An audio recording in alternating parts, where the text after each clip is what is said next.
다윗이란 인물은 어떤 인물이냐? 성경에서 가장 인간이 무엇인지를 설명하는 대표 선수로 기록됩니다. 다윗은 그래서 아라리 인간됨이 적나라하게 기록됩니다. 그것은 단지 비판의 시각에서의 인간됨이 아니라 인간이 무엇인지 인간의 제자리에서 인간됨을 설명합니다. 야고보 같은 경우에는 실패와 그저 그 헛손질 같은 걸로 인간됨을 설명한다면 다윗은 달라. 다윗은 그야말로 인간의 제자리에서 인간됨이 무엇인지를 설명해 줘. 그렇다고 허점이 없는 것도 아니고 약함이 없는 것도 아니고 어그러짐이 없는 것도 아니야. 그런데 그 모든 약함 속에서 너무너무 인간이야. 이게 얼마나 아름다운 건지, 이것이 얼마나 아름다울 수 있는지를 말해주는 인생이 다윗이기에 야곱과는 좀 구별되는 사람이야. 그런 의미로 다윗의 이야기를 통해서 성경은 우리에게 참 사람이 무엇인지를 말해줘. 이것이 구약적 의미에서 다윗을 통해 우리에게 들려준 메시지라면 신약에 오면 예수님이 그 자리를 빛내주시오. 말씀이 육신이 돼 우리 가운데 거하심에 참 인간의 자리를 본보기로 보여주신다. 그런 의미에서 예수님은 인생 자체가, 존재 자체가 우리의 본보기가 되시기까지 우리와 함께 되신 임마누엘 주님이시고, 그런 의미에서 그 아름다움은 이루 말할 수 없고 그 소중함은 이루 말할 수 없이 존귀하고 부배로고, 그런 의미에서 우리가 나눌 사무엘의 이야기를 통해서 예수 그리스도의 영광과 교차하면서 이 소중한 메시지를 듣고 품어야 돼. 성경에 나오는 수많은 아름다운 메시지와 진리들이 그런 의미에서는 너무나 인간이 참 인간이 되는 모습으로 사무엘 상하에 담겨지게 된다고. 그래서 여러분의 인생 속에 정말 소중한 친구를 얻게 되는 거야. 못 올라갈 나무가 아니라 정말 내가 누구인지를 말해주는 가장 가깝고 가장 친숙하고 가장 설득력 있는 삶의 인생의 모습을 보게 되는 거예요. 그런 의미에서 사무엘 상하는 굉장히 적나라해. 포장하거나 미화하지 않아. 있는 그대로 보여준다고. 그런 의미에서 오늘의 말씀도 그 길로 가게 될 거예요. 기도합시다.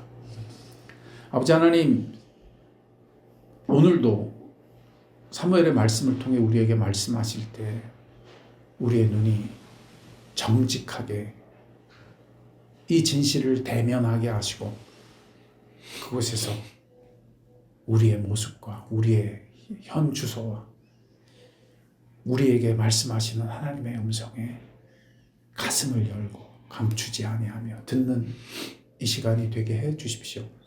주님, 이로써 빛이 무엇인지,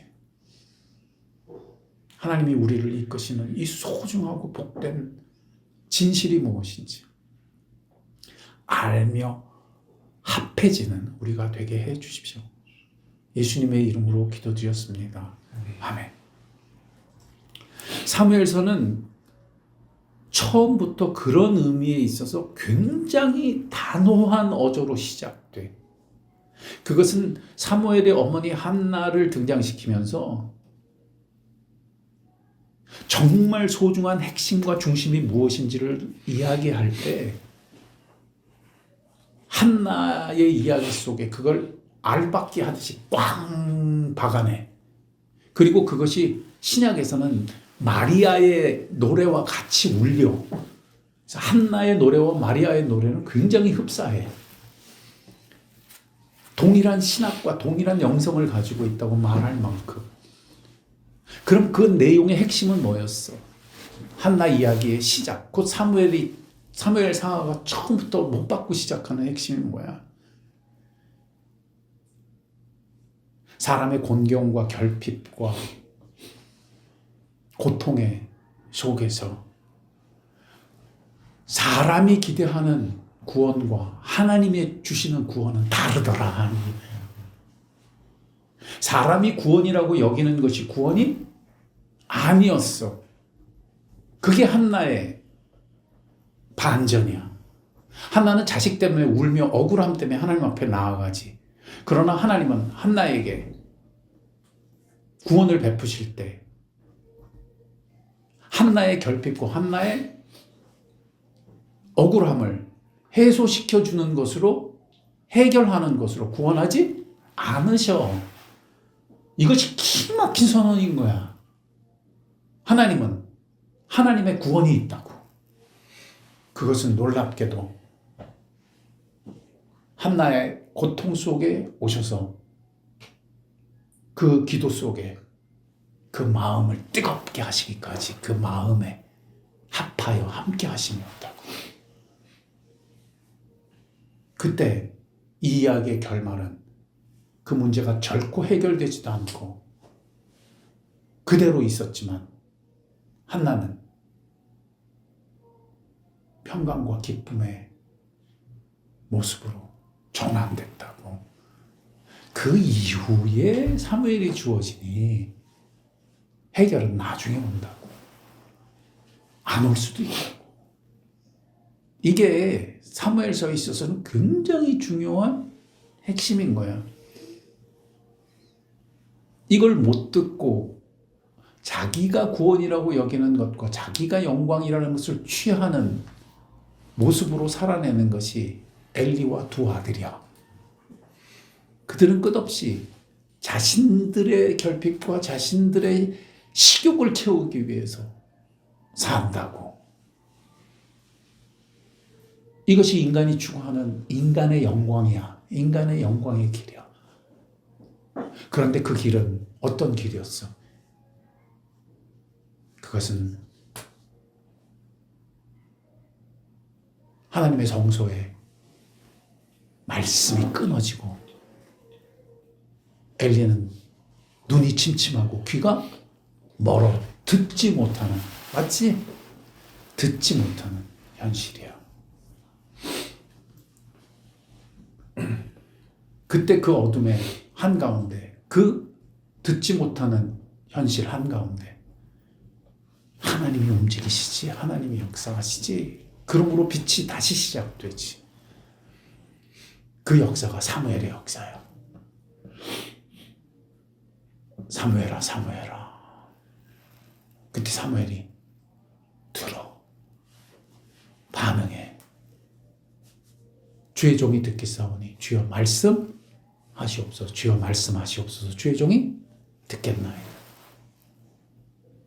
여기서 하나님이 한 시대에 빛을 밝히시고 한 시대를 구원하실 때 무엇을 하시는지 아주 굵은 획으로 그어주는 거야. 그게 뭐야? 놀랍게도 하나님은 말씀하실 때 거기 서서 말씀하셔. 그러므로 주의 말씀과 주의 임재는 절대 분리되지 않는 거야. 주님 말씀하시려 하실 때 임재 속에 말씀하시고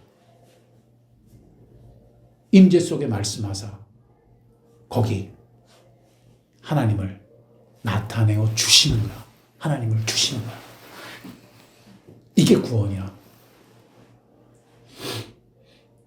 이게 한나의 기도가 더 구체화되고 실체화된 결말인 거야. 그리하여 사무엘의 인생은 이 한 가지로 귀결된다. 그 어린 시절 또 수많은 세월이 지나 영적 지도자가 되었을 때 하나님은 끝없이 매번 사무엘에게 나타나 말씀하셔. 나타나 말씀하셔. 이게 빛의 길이야. 곧 하나님은 말씀하시고 하나님 자신을 주시고 하나님은 하나님의 임재를 베푸사 말씀하시는 거야. 그러므로 하나님과 하나님의 말씀은 절대 분리되지 않는 이 기독교의 핵심 중의 핵심이 펼쳐지는 거야. 이게 구약 전체로는 모세의 인생이요. 모세와 함께 구약을 대표하는 엘리야의 메시지인 거야. 호렙산의 떨기나무 불꽃 속에 하나님이 모세의 이름을 부르실 때 임재하셨어. 엘리야가 낙심하여 하나님의 호렙산에 40일을 이끌어 거기에 이르게 하셨을 때 이 언어들과 숫자들이 너무너무 상징성이 반복돼. 하나님의 산은 호렙산이야. 모세도 엘리야도 거기는 없던 곳이야. 말씀하시는 것이야. 엘리야는 세미한 음성 속에 말씀하시는 하나님을 회복한다고. 말씀하여 하나님을 회복한다고. 차라리 죽는 게 낫다고. 엎어지던 인생이 다시 일어선다고. 세워진다고. 거기가 하나님의 산 호렙산이라고. 그 사람이 모세요. 그 사람이 엘리야라고. 동일한 메시지가 사무엘의 인생에 강력하게 기록되어 있는 거야. 하나님이 거기 서서 말씀하시는 거야. 그리고 사무엘의 표현이 지난 시간 마지막에 어떻게 끝나? 실로에서 나타나 말씀하셨다고. 실로에서 다시 나타나 말씀하셨다고. 나타나 말씀하셨다고.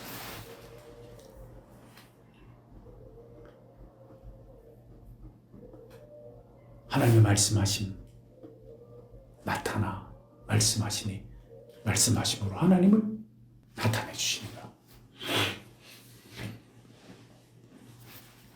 그리고 오늘은 그것과 부딪히는 반대길이 등장하는 거야. 이야기가 이렇게 돼. 사무엘의 말이 온 이스라엘에 전파되느니라. 이 말이 이게 앞에 거 그냥 울림이 같이 진동하여 울려지면 뭐가 되는 거지? 하나님의 말씀과 임재가 역사하고 있는 거야. 말씀과 임재가 역사하고 있는 걸 말해.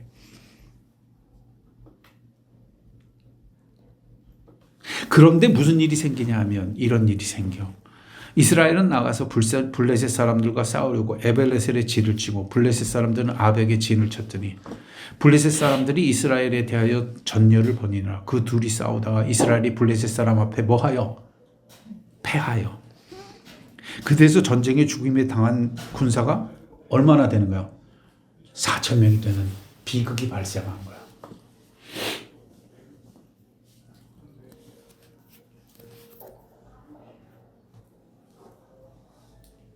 하나님은 말씀과 임재의 방식으로 역사하고 계신데 비극이 발생했어.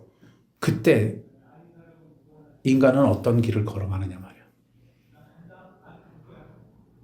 이게 3절로부터 4절의 기록이야. 이 당황스러운 현장에서 비극 속에서 인간은 무엇을 선택하냐 말이야.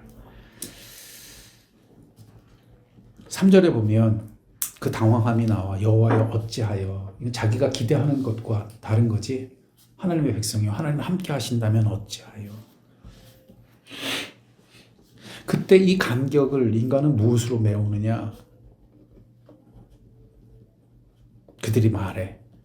우리에게 오늘 블레셋 사람들 앞에 패하게 하셨는고 어찌하여.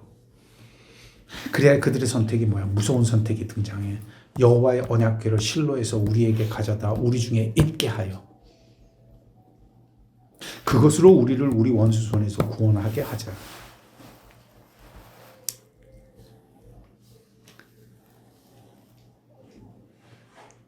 이 이야기가 여기 기록된 건 이게 너무너무 무서운 설득력을 갖고 있기 때문에.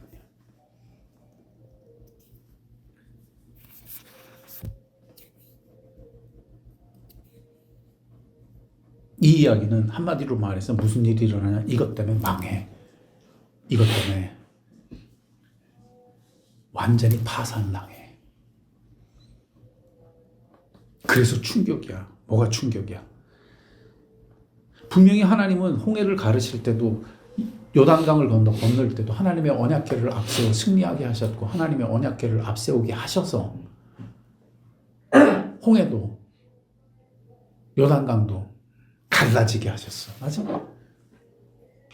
그리하여 여리고 성도 그렇게 무너졌어. 그들이 그리하여 이 길을 반복하는데 놀랍게도 그 결말은 전혀 다른 곳으로 가. 이유는 뭐야? 여기에 무서운 서술이 있는 거야. 여기에서 정말 무서운 서술은 뭐냐? 여호와의 언약궤를 실로에게서 우리에게 가져다 우리 중에 있게 하여 그것으로 우리를 구원하게 하자. 그것으로 우리를 구원하게 하자.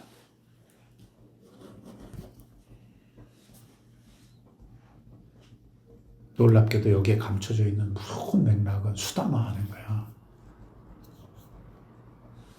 그런데 그런 줄 알지 못해.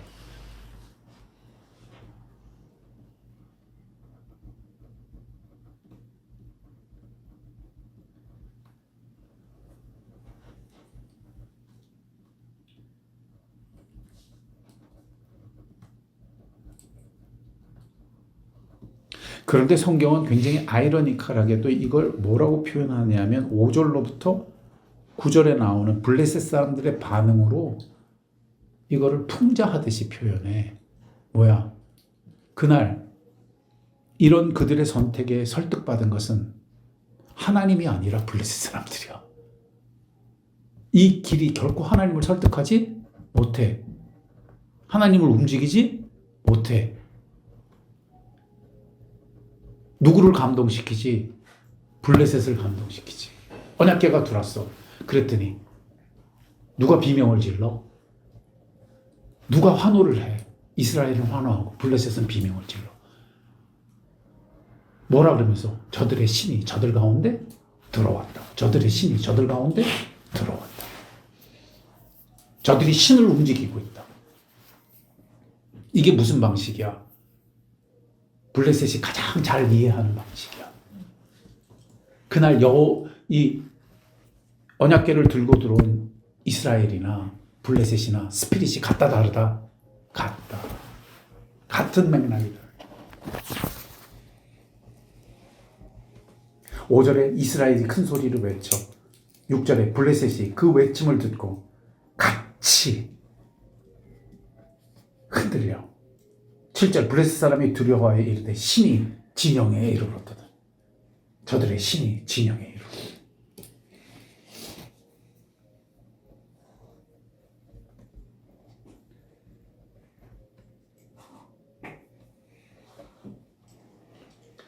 여기서 우리는 굉장히 무서운 질문을 받게 되는 거야.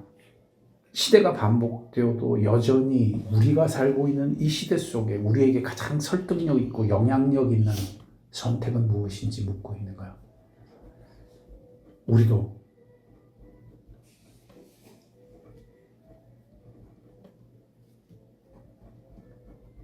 바로 이 길을 선택하기 때문이야.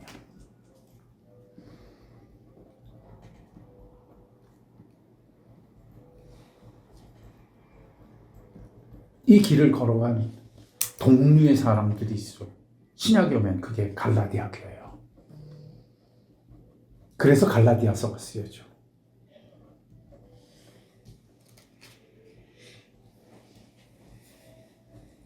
그게 계시록에는 라오디게아 교회의 모습으로 등장해. 눈으로 봐서는 겉으로 보인다 안 보인다? 안 보여. 이것이 우리의 현대 속에서는 어떤 모습으로 들어와 있냐면 인본주의 기독교의 모습으로 들어와 있어.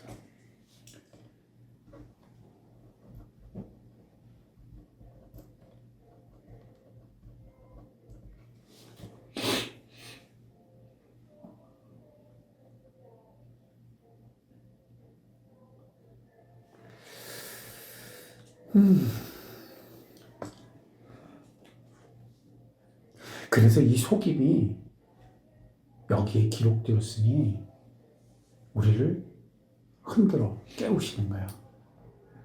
우리 눈에는 여호와의 언약궤를 가져다가 우리 중에 있게 하며 이것으로 원수들의 손에서 구원받게 하자고 하는 이것이 도무지 걸러지지가 않아. 설득력 있게 들리지.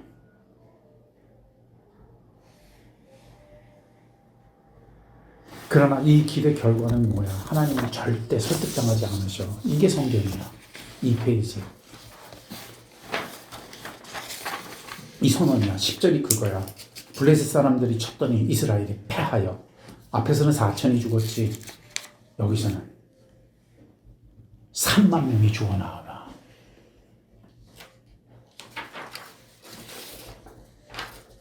(10절) 마지막 3만 명이 죽어.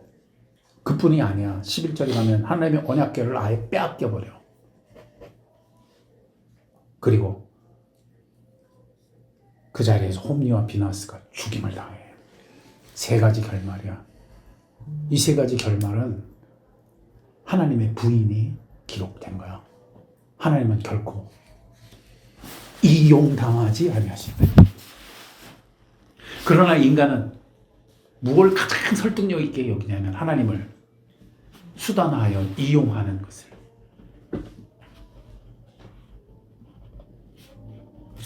가장 설득력 있는 방식이라고 여기는 거야.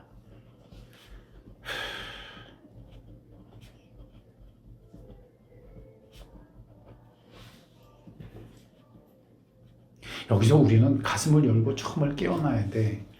우리의 믿음 생활이 수단화될 수 있어. 우리의 말씀이 수단화될 수 있어. 우리의 예배가 수단화될 수 있어. 우리의 기도가 무섭게도 하나님을 무엇하는 이용하려는, 그리하여 우리를 구원하려는 수단이 될 수 있어. 무서운 거야. 이게 뭘 말해주냐? 감추어진 어둠을 말해주는 거야. 그런 의미에서 이 이야기가 등장하여 사무엘이 걸어간 듣는 삶과 이들이 추구하는 삶이 얼마나 같이 하나님 하지만 다를 수 있는지를 보여주는 거야. 사무엘의 핵심 포인트는 뭐였어? 하나님의 말씀은 듣는 삶이야. 그 듣기는 뭐로와 절코 분리되지 않아? 하나님의 임재와 분리되지 않아. 그러나 이들이 선택하는 길은 아무리 하나님하고 하나님을 도입하려고 하지만 하나님과는 철저히 단절된 거야. 그분의 임재와는 전혀 상관이 없는 삶이야. 이것이 놀랍게도 저들이 여기는 구원이야. 이것이 어둠이야. 그 어둠을 그래서 이 이야기 속에 그대로 담아내. 그래서 이 소식이 누구한테 들리냐 하면 엘리한테 들려. 그때 엘리의 모습이 성경에 무섭게 선언되어서 기록되는 게 15절이야. 그때 엘리의 나이가 98세라. 그리고 나오지. 그의 눈이 어두워 보지 못하더라 이거야. 사람의 분별력이 어디에 달린 거야? 여기서 성경은 앞에서부터 엘리의 인생을 통해 선언하는 거야. 듣지 못하더라. 듣지 못하더라. 사무엘은 듣는데 엘리는 듣지 못하는 거야.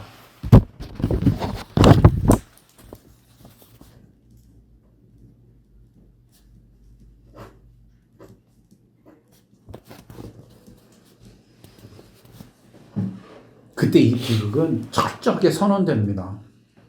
우리가 성경을 볼 때 자꾸 이걸 놓치는데 하나님이 보복하셨어. 하나님이 엘리를 미워하셨어. 이런 정도가 아니야. 성경이 이걸 기록하는 건 우리 가운데 명백한 진실을 밝혀주려고 기록하는 것이지 하나님이 보복과 미움을 펼치시는 게 아니야. 하나님의 언어는 뭐야? 17절이 그걸 나와. 큰 사륙이 있었고, 첫 번째, 당신의 두 아들 홈리와 비냐스도 죽임을 당했고, 두 번째, 하나님의 언약궤는 빼앗겼나니. 이 선언은 뭐야? 하나님은 결코 이용당한 대상이 아니다. 하나님은 말씀하여 뭐 하시는 분이시다? 임재하시는 분이시다. 하나님은 이렇게 구원을 베푸신다. 이 언어와 벗어나는 것은, 이 언어로부터 떠나는 것은 구원이 아니다. 그게 여기서 선언될 때 뭐로 표현하나? 하나님은 결코 이용당하지 않으신다.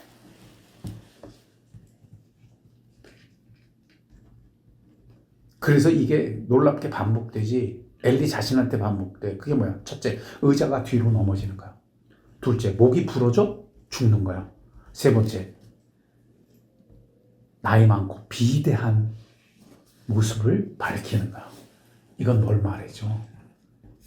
인생이 피둥피둥 해져버린 모습을 말해줘.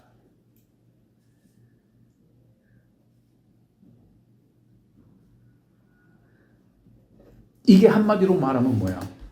며느리 이야기가 등장하면서 선언되는 거야. 자식을 낳았는데 애가 죽어. 그러면서 자기도 죽어갈 때 외쳐. 26절. 영광이 이스라엘을 떠났다. 영광이 이스라엘을 떠났다. 이건 다시 표현하면 뭐야? 하나님 단절됐다. 영광은 하나님이야. 맞지? 하나님이 떠나셨다. 하나님이 단절됐다. 이 표현. 이게 뭐 이가봇이야. 이 모든 일은 이 한 가지에 걸린 거야. 하나님과 상관없다. 하나님과 분리되어 있다. 그게 뭐야? 마지막에 선언되지? 하나님의 교회를 빼앗기는 거야. 이게 하나님의 언어야. 너희의 길은 나의 길과 상관없다. 너희의 구원은 나의 구원과 상관없다. 너희는 나와 상관없다. 영광이 떠났다. 이가봇. 꽝꽝꽝.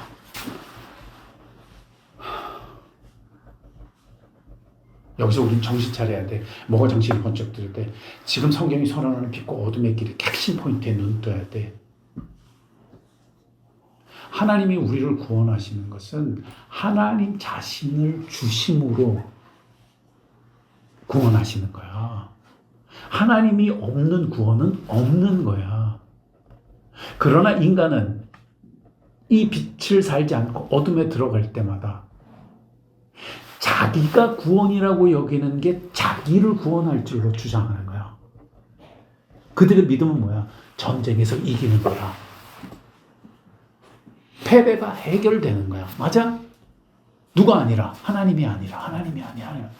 여기서 굉장한 아이러니가 있어.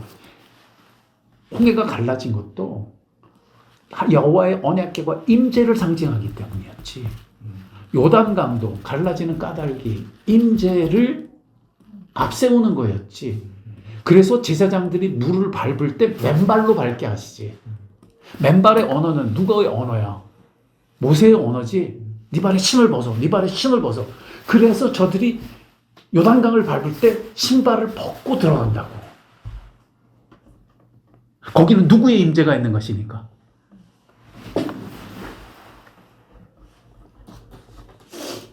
그들이 앞세우는 하나님의 언약궤는 하나님의 임재를 뜻하는 거야. 그래서 저들이 요단강을 건너서 가나안 땅에 들어갔더니 군대 장관이 기다리고 있어. 근데 그때 군대 장관이 여호수아한테 요구하는 한 가지가 뭐야? 네 발에 신을 벗으라. 야, 이 무서운 표현이야. 네 발에 신을 벗으라. 누구에게 요구했듯이? 모세에게 요구했듯이. 곧 너는 지금 누구의 임재 앞에 있다? 하나님의 임재 앞에 있다. 이것이 이 전쟁이다. 이 전쟁은 사람이 구원이라고 여기는 것에 달려있는 것이 아니다. 패배가 승리로 바뀌는 해결에 달려있는 것이 아니다. 자식 없는 것이 자식이 생기는 데 달려있는 것이 아니다. 이게 무서운 일관성이야. 그리하여 사무엘에게 말씀하심도 해답이나 정답을 말씀해 주시는 게 아니야. 말씀하여 뭐 하려 하시는 거지? 임재하시려는 것이지. 하나님을 주시려는 것이지. 그리하여 나타나 말씀하시는 거지. 말씀하여 당신을 나타내시는 거지. 이 무서운 일관성이 여기에 기록되는 거야. 그러면 3페이지부터 나오는 그래서 들어가게 되는, 그래서 일어나게 되는 놀라운 일은 뭐냐? 언약궤가 뺏겼잖아. 그러면 하나님은 뭐 하시느냐? 참 놀라워. 하나님 스스로 하나님의 영광을 지키셔. 빼앗겼다고 그 영광을 빼앗기지 않으셔. 그게 들어갔더니 언약궤를 뺏어다가 어디다가 또 아스돗에 두지? 아스돗은 번역하면 뭐야? 요새라는 뜻이야. 요새는 무엇을 상징해? 인간의 논리를 상징해. 요새를 지어 자기를 뭐 하겠다고? 스스로 지키겠다고. 스스로 보호하겠다고. 이게 생존 방식이야. 거기서 하나님이 묵사발 시키시는 거야. 묵사발 만드시는 거야. 이들이 여호와의 언약궤를 다곤 신상 곁에 뒀더니 완전히 다곤이 박살이 나. 이건 뭘 뜻해? 그 아스돗의 영광을 하나님이 허물어 뜨시는 거야. 인간의 방식을 허무시는 거야.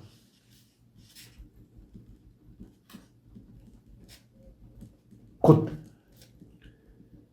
이스라엘을 향해서는 언약궤를 빼앗기게 만드시고 빼앗아간 저들에게는 저들의 요새를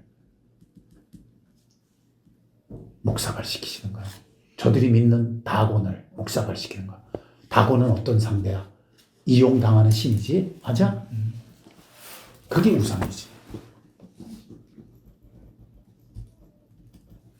그랬더니 이제 난리가 나. 왜? 빼앗아온 여호와의 언약궤가 저들의 뭐가 돼? 문제거리가 돼버리지. 심각하지. 그래서 뭐해? 계속 저들이 하는 건 뭐야? 이제 봐. 여호와의 손이 아스돗 사람의 엄중함을 더하사 독한 종기로 재앙을 내리셔. 그랬더니 저들은 뭐해? 이제 또다시 정말 기가 막힌 게 나와. 그게 뭐야? 8절이야. 저들이 끝없이 하나님의 언약궤를 옮겨. 재앙이 터지면 옮기고, 재앙이 터지면 옮기고, 어려움이 터지면 옮기고, 병이 터지면 옮기고, 가드로 옮기고, 에글론으로 보내. 이건 무슨 방식이야? 이게 인간의 방식이야. 문제가 생기면 뭐하라? 해결하라. 맞아? 문제거리는 어떻게 하라? 제거하라. 맞아? 그게 끝없는 원리야. 끝없는 원리야. 이게 반복의 길이야.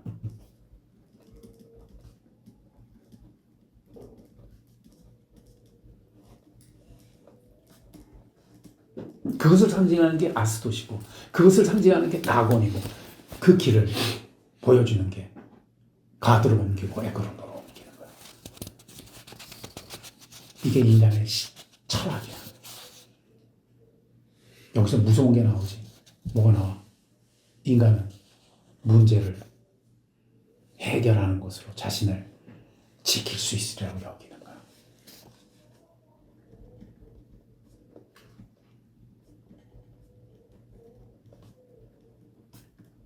그래야 그들이 이 일이 반복되자 모여서 11절 방백을 온통 다 모으고 도대체 그러면 이 신을 어디로 옮겨야 되느냐 논의하는 거야. 끝까지 그 길을 가지. 그럴 때 그들의 선택이 4페이지에 나와. 그들이 옮기는 방식이 뭐야?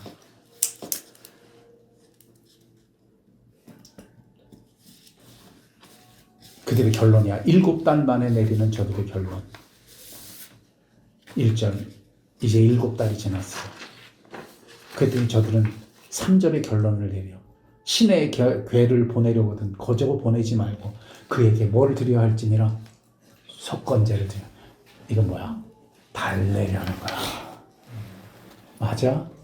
이게 모든 미신 생활에서 나오지. 병에 걸리면 달래고, 병에 걸리면 무당을 불러서, 그지? 구슬하고 달래고, 원기를 달래고. 그러나 이 방식은 한 가지로 말하면 무슨 방식이야? 제거하는 방식이야. 해결하는 방식이야. 맞나? 해결과 제거. 이것이 인간이 결코 벗어나지 않는 다람쥐 쳇바퀴야. 현대에는 이게 뭐로 돼 있나? 인문학에 그대로 들어있어.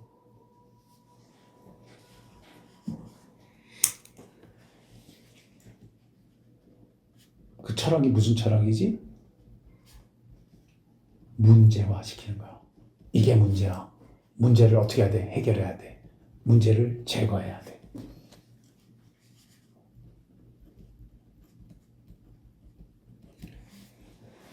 모든 사회학에, 모든 경제학에, 나아가 심리학과 상담학의 기본이야.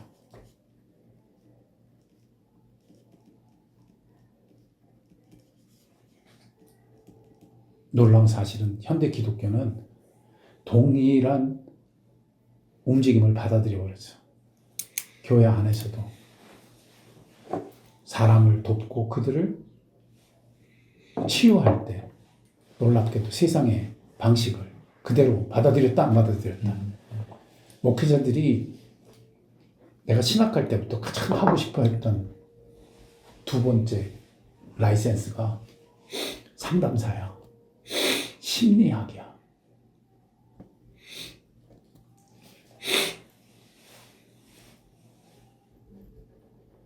이제 나와.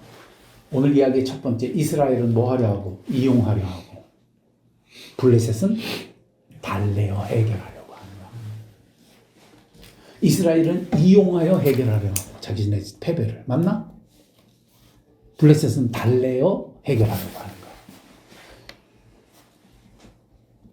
하나님은 이용당하지도 아니하시고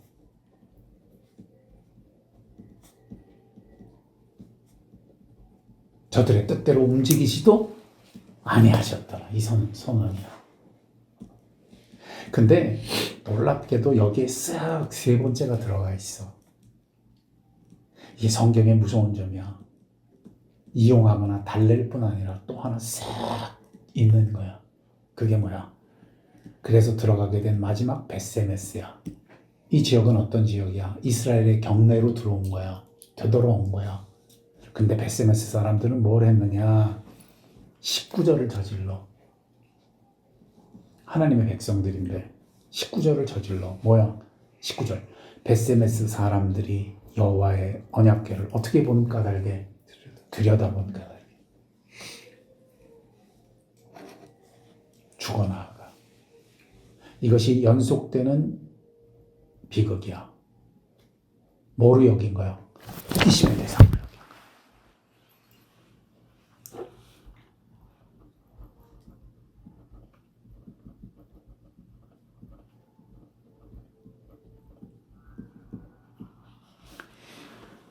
이거 한다 안 한다?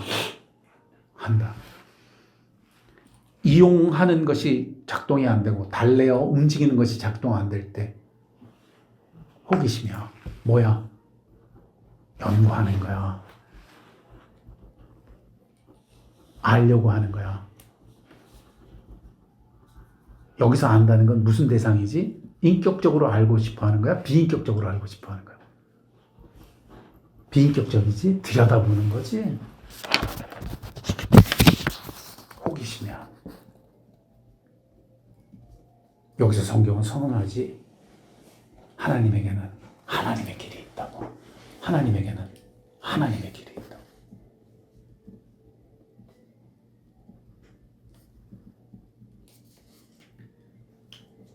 여기에서 어둠을 아주 극명하게 비춰준 거야. 아주 디테일하게. 첫째, 하나님을 이용하려고 하는 것. 둘째, 하나님을 자기 뜻대로 움직이려고 하는 것. 세 번째, 하나님을 한낱 호기심의 대상으로 여기는 것. 하나님은 그 어디에도 계시지 않는 거예요. 그럼 하나님은 어디에 계셔?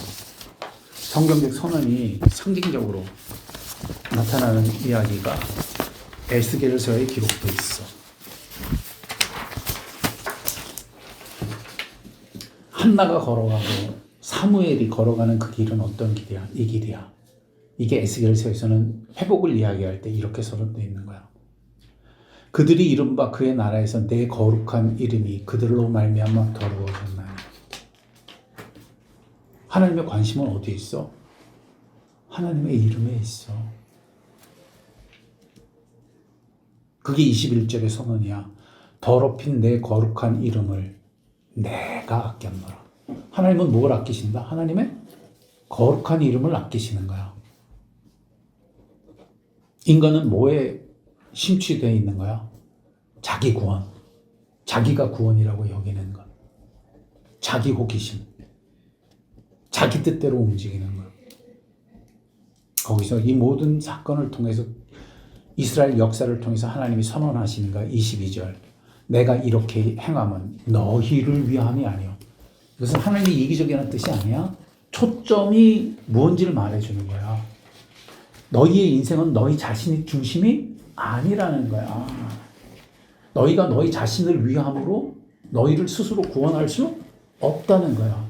너희가 너희 자신을 위하는 방식이 결코 구원이 될 수 없다는 걸 선언하는 거야.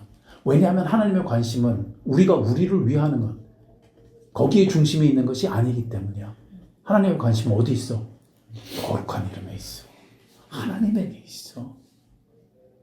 그러므로 저들이 무엇을 회복하지 아니하느냐? 거룩하신 하나님을 회복하지 아니하. 소망이 없는 거야. 거기에 합하지 않는 한 구원은 없는 거야. 이것은 하나님의 독단을 이야기하는 게 아니야. 구원하시려고 하는 거야. 살리려고 하시는 거야. 저들이 잃어버린 것이 무엇인지를 말해 주시려는 거야.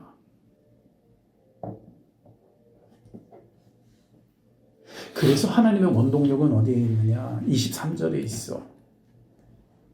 여러 나라 가운데 더럽혀진 이름, 곧 너희가 그들 가운데 더럽힌 나의 큰 이름, 내가 거룩하게 할지라. 내가 그들의 눈앞에서 나의 거룩함을 나타내니 내가 여호와인 줄 여러 나라의 사람이 알리라. 여호와라는 건 뭐야? 현존이지. 결코 부인되실 수 없다. 그 현존을 결코 가릴 수 없다는 것을. 하나님 없이는 없다는 것을.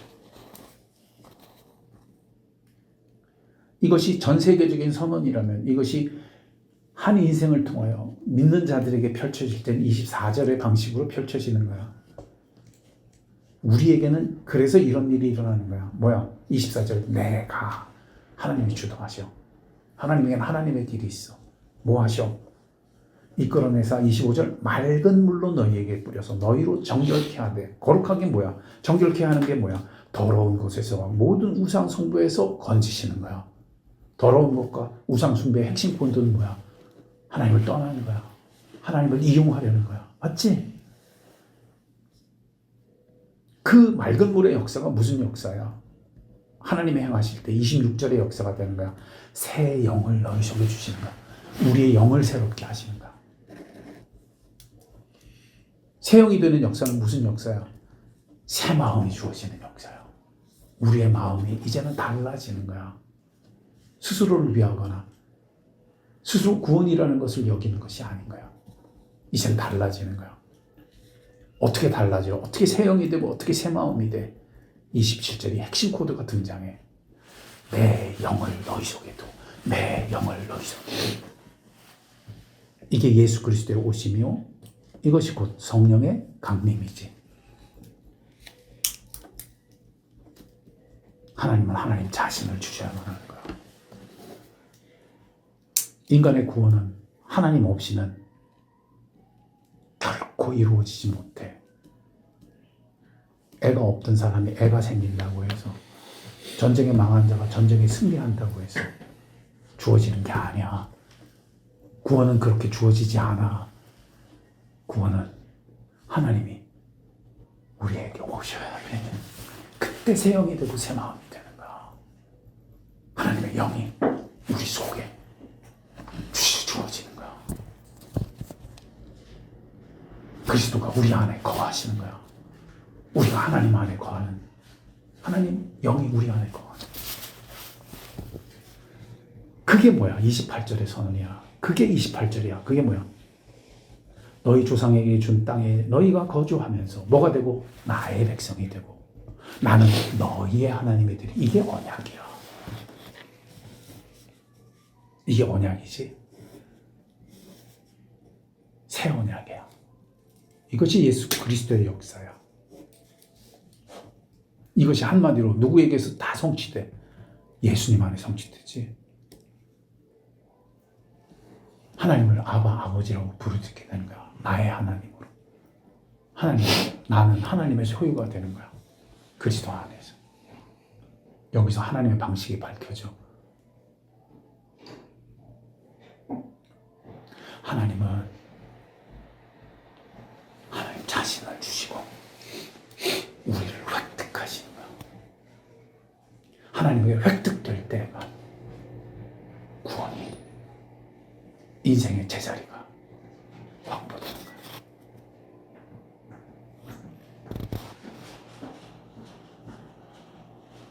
그러면 결말이 뭐야?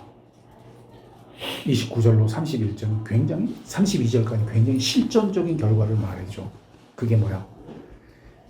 이런 구원이 임하면 풍성함과 소상과 모든 좋은 것이 임할 텐데, 그때 인간의 반응이 뭐냐? 32절이야. 기가 막힌 거야. 내가 이렇게 행함은 너희를 위함이 아닌 줄 알 것이요. 여기서 이 얘기는 뭐야? 우리를 배제하시는 게 아니야. 너희를 위함이 아닌 줄. 왜? 우리가 우리를 위하는 길은 구원이 아니야. 우리가 중심이 되는 길은 구원이 아니야. 이 깊은 각성이야. 왜? 다시 말해. 너희가 너희를 위하고 하나님이 너희를 위하셔야 한다는 방식의 모든 구원은 하나님과 상관없는 홀로 된 방식이야. 하나님과 상관없는 홀로 된 방식이야. 그것은 하나님의 언약궤를 이용하는 것이요. 그것은 하나님을 달래어 움직이려는 방식이요. 그것은 하나님을 한낱 호기심으로 여기는 방식이야.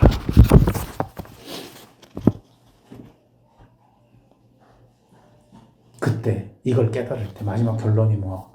부끄럽고 한탄하는 거야. 우리에게 이 감각이 항상 돌아오기를 축복해. 내가 나 자신을 위하는 것에 늘 부끄러움에 깨어나는 축복이 있기를 원해. 그런 현장에서 한탄할 수 있는 영혼, 깨어난 영혼이 되기를 축복해. 이 시대는 시급히 이 부끄러움과 이 탄식에 깨어나야 할 시대입니다.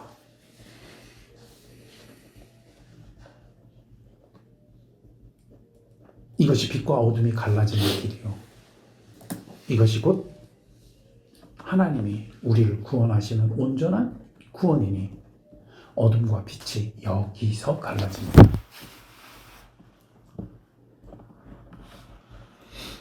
제가 젊은 시절부터 절대 놓지 않고 반복해서 늘 돌아가는 성경 구절이 에스겔서와 예레미야서야.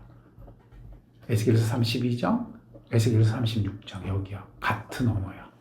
하나님의 언약 언어야.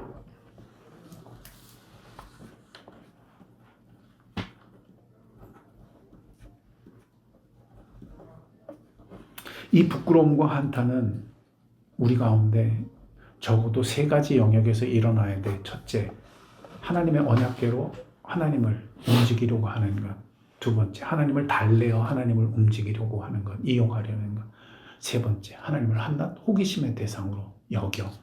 그 호기심을 체험으로 내가 무언가 유익하고 제대로 된 선택을 할 수 있으려고 여기는. 아니야. 오직 영혼이 하나님께 돌아가야 돼. 하나님을 획득해야 돼.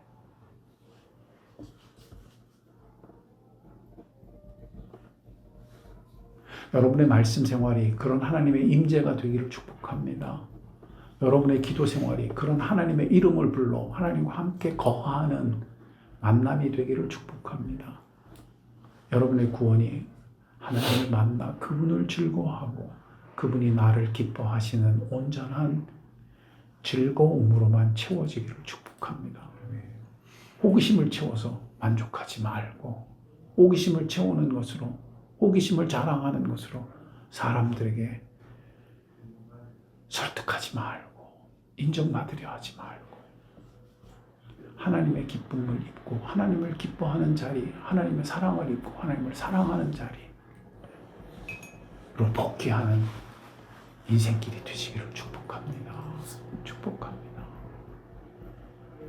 성경의 이 간결한 언어가 오늘 우리 귀에 들린 명백한 선포이니 우리의 삶이 이 진실 앞에 늘 부끄러움을 깨닫고 탄식하며 늘 돌이켜 주의 길로 복귀하는 우리가 되게 하시기를 간절히 축원드립니다. 기도하겠습니다.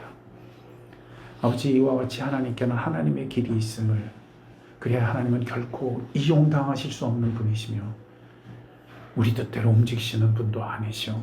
우리의 영광을 위하여 일하시는 분도 아니시라는 사실에 고백하여 그리 걸어온 모든 길들이 부끄럽고 탄식이 되기까지 깨어남이 되며 오직 우리의 중심이 하나님을 갈망하고 하나님과 잇대어 하나님의 길로, 하나님의 구원으로 걸어가는 깨어난 영혼들이 되게 하옵소서.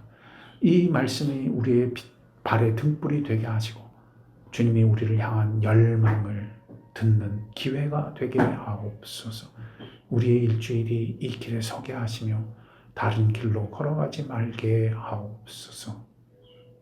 모든 속임이 진실이 된 것처럼, 모든 거짓이 마치 빛인 것처럼 속이는 시절에 우리의 눈을 밝히시며 가슴을 열어 주의 길로 인도하여 주옵소서. 감사하며 예수님의 이름으로 기도드렸습니다. 아멘.